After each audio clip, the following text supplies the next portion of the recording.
Olá a todas e a todos, estamos aqui hoje para gravar mais um episódio da Máfia da Empatia, o podcast que fala sobre competências humanas, para além da empatia, e sobre o impacto que elas têm no futuro do trabalho. Hoje tenho o prazer de ter comigo uma pessoa muito querida, que me é muito querida, a Sara Silva Lopes, da L'Oréal, e vou pedir aqui à Sara que ela se apresente. Antes de mais, bom dia, Sara. Bom dia. Podes-me, por favor, contar um bocadinho mais sobre quem tu és e depois o que fazes? Então, quem é que eu sou? Não sou Silva Lopes, sou Lopes da Silva. Lopes da Silva, peço Lopes da desculpa. Silva, mas faz parte. Sou Sara Lopes da Silva, trabalho na L'Oréal faz este ano 27 anos e tenho, se calhar, algumas palavras que me definem, que se calhar eu posso antecipar, que uma delas é ser autêntica. Não sei ser de outra forma, sou muito autêntica, gosto de fazer pontes. E acima de tudo eu acho que sou simplesmente humana, que é uma coisa que se calhar nos dias de hoje é único, digamos assim, e gosto de realçar, sou simplesmente humana. Estou neste momento a trabalhar na área de relações humanas da L'Oréal, também liderar um tema que me é muito querido, que é a diversidade, equidade e inclusão, e que tem muito a ver com os nossos temas que nos unem também. E a minha carreira começou na área de negócio, com marcas, fiz marketing comercial, digital, transformação, portanto fiz muita coisa, sempre a mesma empresa, o que é um privilégio. E é isto, acho que sou isto, sou mãe, tenho três filhos, já nasceu um e eu não sabia. Tenho 2 filhos maravilhosos e é isto. Ok, muito obrigada por essa apresentação tão bonita. Olha, começando a falar então de empatia, como é que tu definirias empatia? Quais seriam assim as 3 palavras-chave que para ti dizem tudo sobre empatia? Vamos tentar simplificar. Para mim, eu acho que há uma primeira premissa para a empatia, que é o tempo de escuta, que para mim é fundamental, não é? Eu não consigo ser empática se não tiver este tempo e esta disponibilidade de escuta, e uma escuta sem julgamento, uma escuta neutra, digamos assim. Depois outra que, quando eu disse que se calhar uma palavra que me define também é as pontes, a empatia também é fazer conexões, é fazer estas pontes entre temas, entre pessoas, entre sentimentos, e acho que há uma dose que às vezes não é bem associada à empatia, mas que para mim é muito importante falarmos sobre ela, que é o tema da coragem. O tema e se calhar pode-se pensar, empatia, é fácil ser empático, porque pronto, vamos lá ser simpáticos e já está. E acho que a empatia requer uma dose de coragem que muitas vezes nós não falamos sobre ela. Porquê uma dose de coragem? Precisamente por isso, porque a empatia, quando nós pensamos, a pessoa é uma pessoa simpática, uma pessoa empática, é fácil. Eu acho que a empatia, quando é para ser verdadeiramente impactante, transformador no outro, às vezes é difícil, não é? Nem sempre o mais fácil é o correto, neste caso é muito difícil, mas eu acho que é o que tem mais impacto. Olha, e qual é das 3 palavras-chave que tu definiste empatia, qual é que é aquela que achas que é mais difícil de aplicar em contextos onde estás sob pressão? Bom, se calhar é a primeira que eu disse, porque sem dúvida quando nós pensamos em tempo de escuta, não é? E o tempo e a pressão às vezes não casam, talvez seja mais difícil o parar, o ter verdadeiramente tempo disponível e genuíno e autêntico para estar com outra pessoa. E, portanto, o contexto de pressão, o contexto acelerado, um contexto em que as coisas acontecem e nós estamos na roda da vida, se calhar para conseguirmos empatia e termos o primeiro momento de escuta, diria que talvez seja mais difícil. Que é mais desafiante. Olha, e numa organização global como é a L'Oréal, não é? Que me acompanha desde há muitos anos, é aquele sonho de menina que nós temos sempre por esta marca, mas agora voltando para a parte mais de negócio, como é que nós conseguimos garantir que a estratégia que é definida na casa-mãe consegue ser implementada cá, tendo em conta que cá as necessidades são diferentes, cá o mercado é distinto? Como é que tu consegues garantir essa implementação, tendo em conta que cada região é diferente? Certo. Eu acho que é um tema que depende das pessoas. É mais um tema que depende das pessoas. Aqui não falamos em máquinas nesta nossa conversa, ou se calhar podemos falar, Ainda mas... não, mais à frente. Mais à frente? Ok. Mas aqui eu acho que depende muito das pessoas e das ações das pessoas, porque as pessoas podem dizer que são empáticas, podem dizer que são muito, que escutam muito, podem dizer muita coisa, mas eu acho que como nós garantimos é com ações. Ok. E pode ser a ação de abrir uma determinada reunião, se calhar de uma forma diferente, pode ser uma ação de... a mim aconteceu-me uma situação, posso dizer, na prática, foi um exemplo prático, real, que me deixou até desarmada, sobre empatia, num momento de tensão, transformação que vivi na L'Oréal, com a criação do Classic, portanto, momentos difíceis, não é, dos tais de tensão, que eu todas as semanas, ou 2 semanas, tinha um ponto com o CEO e com a minha manager. Todas as semanas eu abria a reunião com o dashboard, como é que nós estamos, como é que está o clima, KPIs, como é que nós estamos. Numa semana, o exemplo máximo de empatia que eu recebi para mim, não foi eu a ser empática, foi o CEO dizer: Sara, hoje eu não quero dashboards, não quero apresentações. Okay. Quero saber como é que tu estás. Ok. Então ele não se esqueceu de não me que esqueceu tu que se calhar, eras ou seja, eu estava a ser o veículo de muitas mensagens, de muitas ações, mas eu precisava que alguém perguntasse como é. E foi o exemplo concreto de como é que tu estás, fecha-me o PowerPoint, não quer saber de dashboards, não quer saber nada, quer saber de ti, como é que tu estás. E o tempo, ou seja, foi se calhar meia hora, mas o tempo focado em mim, acho que é o exemplo prático de como é que, uma grande multinacional, muito acelerada, muita pressão, no sentido de somos ambiciosos, queremos a excelência em tudo aquilo que fazemos, isso é ótimo, mas somos humanos. E, portanto, precisava das pessoas foi fundamental. Foi fundamental. Naquele momento não olhou para ti como uma máquina, e como o veículo da mensagem de um dashboard. Sim. E foi, de certeza, como é que tu estás? Tens os recursos todos, precisas de alguma coisa da minha parte, precisas de... Portanto, não vou esquecer. E agora, olhando para ti e para o resto das pessoas, como é que tu, enquanto pessoa que estás no Departamento de Recursos Humanos, garantes que a empatia, de facto, é implementada de uma forma transversal na organização, da qual tu tens as tuas responsabilidades também? Sim. Como é que eu acho que é muito, lá está, os RH são responsáveis por políticas, mas não são muitas vezes aqueles que estão na frontline, digamos assim, com as pessoas, não é? E com as equipas, portanto, tudo o que é sensibilização, upskilling dos nossos managers é fundamental e, portanto, por isso que eu digo que a empatia é um tema de pessoas e, portanto, confiamos muito na nossa qualidade de management e só assim é que conseguimos. Claro que no pressuposto que as políticas são inclusivas, que garantem uma flexibilidade, que têm em conta e que escutamos os nossos colaboradores antes de desenharmos estas políticas, mas depois eu acredito muito no triângulo, ou seja, o colaborador, o manager e o RH. Não há o RH para um lado, portanto eu sou uma admiradora, uma fã dos managers, acho que têm um papel cada vez mais, sobretudo papel de managers, intermédios, sou muito, muito admirador do papel que eles têm. E acho que é uma função que a empatia aí é fundamental. Ok, boa. Olha, e tu trabalhas numa área que é muito querida para ti e também eu gosto muito desta área, da área da diversidade, equidade e inclusão. E eu não vejo esta área sem empatia, certo. Mas gostava de perceber a tua ótica, se tu vês uma sem a outra e como é que tu sentes que as empresas ainda precisam de crescer nestas duas competências ou nestas duas áreas, o que é que tu sentes? Sim, para mim também são indissociáveis, não há empatia, ou seja, não há estratégias de diversidade sem incluir a empatia, de todo. Olhando para a diversidade, aquele tópico de, ok, eu trazer pessoas diferentes para a empresa, mas se eu trago e depois não tenho a empatia suficiente para as incluir, elas saem, não é? E, portanto, eu acho que, se calhar até mais com a inclusão do que com a diversidade, porque a diversidade é... Sim.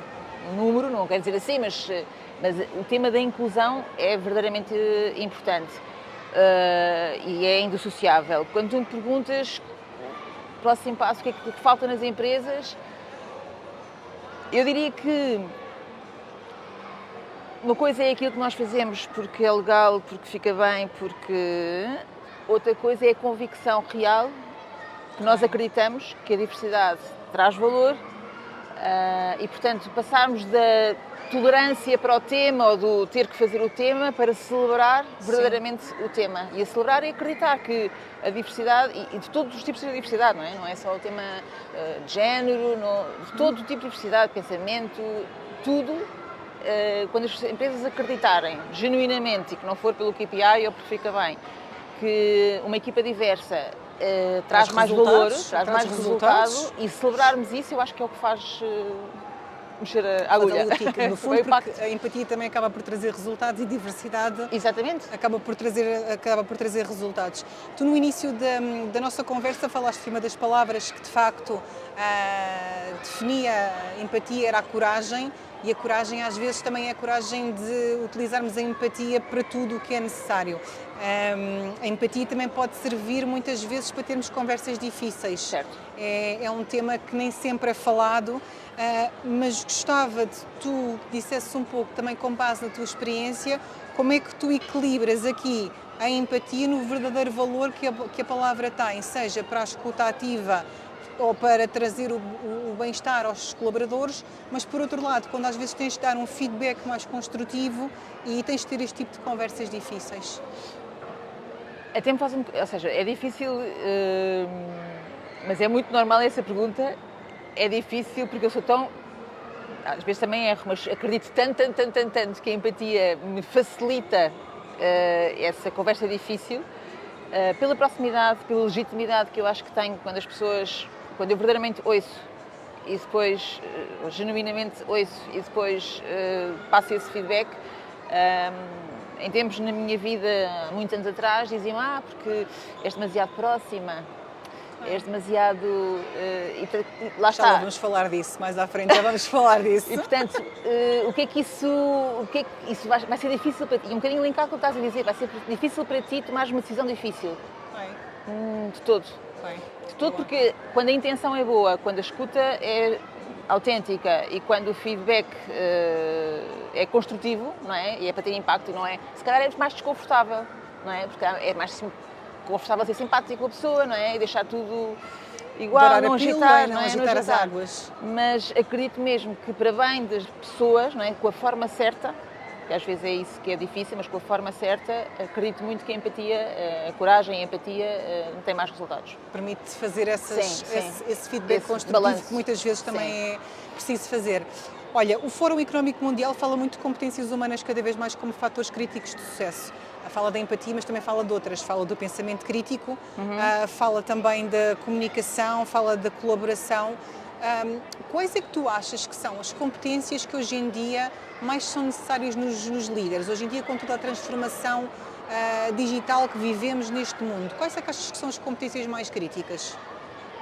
Bom, eu acho que há uma competência, confesso não sei se o Fórum fala nesta competência, mas há uma competência que eu valorizo muito e que eu recomendo, inclusive quando pedem conselhos, mesmo para os mais novos, quando começam na sua vida profissional, e que para os líderes eu acho que ainda é mais importante, que é o tema do autoconhecimento. Ok. Conhecer-me a mim para conhecer o outro. É um bocadinho dentro da inteligência emocional. Exatamente, não é? A inteligência emocional acaba por incorporar a empatia e outras competências, para além da autogestão e do autoconhecimento. Portanto, sim. A inteligência emocional sentes que é algo que... Sim, sem dúvida. É super importante e na ótica o ponto deste autoconhecimento é isso, eu para conhecer o outro e para também tenho que me conhecer a mim, não é? E tenho que saber o que é que funciona para mim, o que é que não funciona e ter o respeito e a valorização de que o outro é diferente, como é que eu vou lidar com o outro. Portanto, eu acho que o autoconhecimento é fundamental e essa inteligência emocional nos dias de hoje, se calhar ainda é mais... Antigamente, se calhar os managers, os líderes eram promovidos porque eram muito bons tecnicamente, não é uma máquina a fazer as coisas que sabem fazer. Agora eu acho que isso não chega e esta inteligência emocional é muito importante e se calhar outra que eu acrescentaria era o tema da adaptabilidade, não é? Eu conseguir viver neste mundo inconstante, incerto, não é? Portanto, o saber estar, o saber me adaptar a diferentes contextos, eu acho que é fundamental para o líder. E ter, se calhar, aquela curiosidade de estar sempre a querer aprender coisas novas, não é? Certo. Porque nos ajuda também a navegar neste mundo que está cada vez mais incerto e que não sabemos muito bem. Nós estamos num mundo que tem muita tecnologia, não é? Com a IA e tudo mais, e falámos agora um bocadinho destas competências, falaste da inteligência emocional, falámos também aqui da questão da adaptabilidade. O que é que tu achas que, enquanto a IA, enquanto ferramenta tão útil que é hoje, o que é que tu achas que nós podemos delegar à IA e o que é que tu achas que nós não devemos delegar à IA? Eu sou da fação positiva em relação à IA. Boa. Ou seja, acredito que, como tu dizes, há coisas que nós podemos confiar, há coisas que não podemos confiar, há coisas que são repetitivas. Eu gosto muito de uma comparação que, por acaso, ontem estava a falar sobre ela, quando apareceu a máquina fotográfica no século XIX, não é? O que é que aconteceu? Não é? Os artistas ficaram todos em pânico, porque, quer dizer, uma máquina fotográfica num minuto vai tirar a realidade, coisa que era a função do artista, não é? O que é que aconteceu? Trouxemos emoção, trouxemos os artistas, não é? Com o impressionismo, criaram uma nova arte. Portanto, eu acho que nós, nos dias de hoje, a IA é a máquina fotográfica do século XIX, no sentido em que nós podemos ser muito mais humanos, não é? E, portanto, por isso eu disse que há uma coisa que me define é: eu sou simplesmente humana, não sou uma máquina. Não é? E aquele elogio que às vezes nós dizíamos: és uma máquina. Sim. Não quer ser máquina. E, portanto, para a máquina eu vou dar coisas repetitivas, coisas que seja preciso copiar, coisas que seja preciso... Faz muito melhor do que nós, não é? São muitas que nós temos que fazer na nossa função. Portanto, estou super entusiasmada que isso possa ser automatizado e que a máquina o faça e que me deixe tempo para escutar, para o que é que eu não posso delegar, o que é que a máquina não faz. Não sabe o contexto daquela pessoa, não é? Aquela pessoa, se calhar, pela máquina, tem que ter uma determinada política, mas não me conhece o contexto da pessoa, Sim. não conhece, não está, lá está, não faz aquilo que o meu CEO me fez, que é me perguntar genuinamente: ok, a máquina dá-me o dashboard, mas aquela meia hora foi ouro para mim, não é? Portanto, tudo aquilo que eu puder dar à máquina, vou dar para fazer aquilo que realmente que eu acho que é a nossa mais-valia, que é este contacto humano e esta personalização e esta arte. No fundo, para teres mais tempo para a empatia. Completamente. Ok, Sim. e para as pessoas, no fundo, acaba por Sim. ser isso. Boa. Olha, Sara, vamos agora então aos mitos da empatia, que eu acho que continuam a ser extremamente necessários nós desmistificarmos aqui um conjunto de coisas em relação à empatia. Fomos falando de algumas Sim. ao longo da nossa conversa inicial, que de facto empatia é diferente de simpatia. Certo. Mas eu tenho aqui outros dois desafios para ti. Achas que a empatia atrasa decisões? Atrasa pelo fator tempo? Não. 5 minutos, foi meia hora na minha reunião, não é? Mas 5 minutos com um bom check-in e uma pergunta certa sobre como é que tu estás hoje e silêncio para ouvir, acelera de certeza o mood, o espírito daquela reunião, portanto, não atrasa. Não atrasa decisões de maneira nenhuma. Muito bem. E achas que empatia é só ser bonzinho? Não. Ser bonzinho é evitar o problema, é o conforto. Empatia é o poder do impacto, é o poder de transformação, é o poder de... Lá está, é o que eu estava a falar há pouco, se calhar é desconfortável, é mais difícil, mas exige coragem, mas não é ser bonzinho, certeza. Não quer dizer que uma pessoa empática não possa ser bonzinha ou não possa ser simpática. Simpático. Mas são dois conceitos completamente distintos. Sim. Ainda bem que ajudaste aqui a desmistificar estes dois temas. Olha, Sara, e agora vamos para as perguntas diretas e para as respostas um bocadinho mais rápidas. Tu já foste dando aqui algumas luzes acerca disso, mas agora vamos deixar aqui uns post-its. Se tivesses que aconselhar um líder numa competência humana principal que ele ou ela tivesse que investir em primeira linha, qual é que seria? Bom, para ser coerente com o que eu disse há pouco, é o autoconhecimento. É o conhecer-se a ele. E é super importante, não é? Eu determinar quais são os meus limites, os meus valores, as minhas âncoras, com que eu, se tenho uma fase mais difícil onde é que eu me vou agarrar, é super importante. Ok. E qual foi assim um momento na tua carreira, eu acredito que tenha sido muito cedo, mas pronto, em que tu tiveste assim um ahá e percebeste que sem pessoas não há resultados? Eu acho que foi quando, ou pelo menos há um momento mais, se calhar, decisivo, quando eu passo a liderar uma equipa que, se calhar, não é uma equipa só de uma área, é uma equipa que tem 3 áreas diferentes, não é? Tem a parte de formação, tem o marketing, tem o comercial, e que, se calhar, eu não fui promovida certamente porque era a melhor tecnicamente, porque não era, e eu acho que o momento de dizer, não sei, vamos juntos, portanto, a minha função aqui vai ser fazer com que vocês tenham as condições para serem a melhor versão de vocês próprios no título profissional e pessoal. Acho que foi um momento de realmente isto são pessoas, eu até posso saber muito bem o que é comercial, quais são os produtos, como é que vou vender, campanhas de marketing, mas sem as pessoas, não só as pessoas que trabalham comigo, mas as pessoas que vendem os nossos produtos, não é? Porque nós temos a magia de uma cadeia de valor grande, não é? Nós vendemos para pessoas e as nossas pessoas vendem para pessoas. E, portanto, é um negócio muito humano, não é? Alguém entra numa marca da L'Oréal porque alguém lhe disse, experimenta, vais gostar. A minha aconteceu já muitas vezes. Não é? Portanto, sem pessoas não há negócio. Ok. E aí, de facto, tu tinhas um objetivo muito maior também para atingir e, portanto, precisavas da tua equipa alinhada para atingirem esse objetivo comum.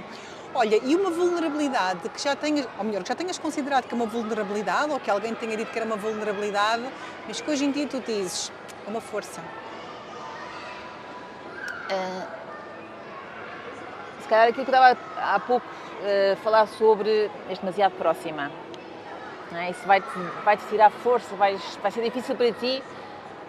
Para mim, essa questão da proximidade, da autenticidade e pedir ajuda e quando não sei fazer e assumir um erro quando erro, eu acho que esta proximidade, não é? Que me acusaram, entre aspas, de vai ser difícil para ti, à medida que vais crescer, vai ser difícil.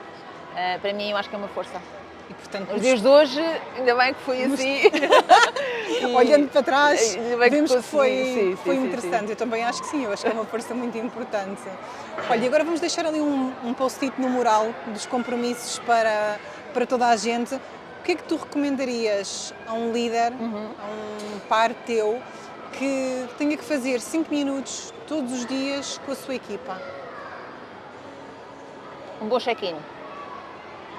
Para mim é fundamental, o check-in, o líder, a tentação se calhar pode ser direto aos resultados, mas um bom check-in do dia, quer seja virtual, quer seja online, presencial, mas diria que é saber qual é o mood, não é? Porque nós somos profissionais, mas somos pessoas, não é? Pode haver alguma coisa que me esteja ou a entusiasmar e estou particularmente feliz e se calhar vou tirar o melhor partido dessa pessoa hoje. Pode haver uma coisa que esteja a preocupar e eu tenho que respeitar e, portanto, balançar também a minha energia em função das energias da equipa. Ok, boa, obrigada.